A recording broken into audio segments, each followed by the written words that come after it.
এক স্কুলের এক স্যার ক্লাসের সমস্ত শিক্ষার্থীদেরকে উদ্দেশ্য করে বললেন, বাবারা তোমরা বলো তো পদ্মা সেতু কোন নদীর উপর অবস্থিত?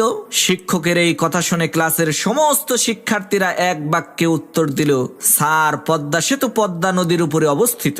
তখন সেই স্যার রাগান্বিত হয়ে বলল, বেয়াদব, মুখ সামলে কথা বলো। পদ্মা সেতু যে পদ্মা নদীর উপরে, এই রকমের উদ্ভট ভিত্তিহীন দলিল ছাড়া বাজে কথা তোমাদেরকে কে শিখিয়েছে?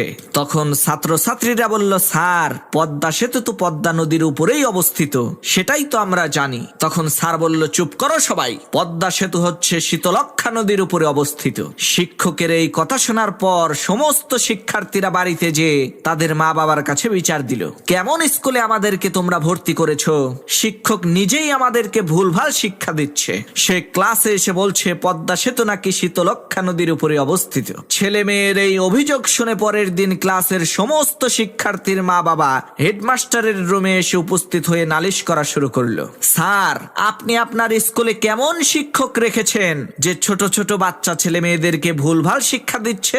সে বলে পদ্মা সেতু নাকি শীতলক্ষ্যা নদীর উপরে অবস্থিত।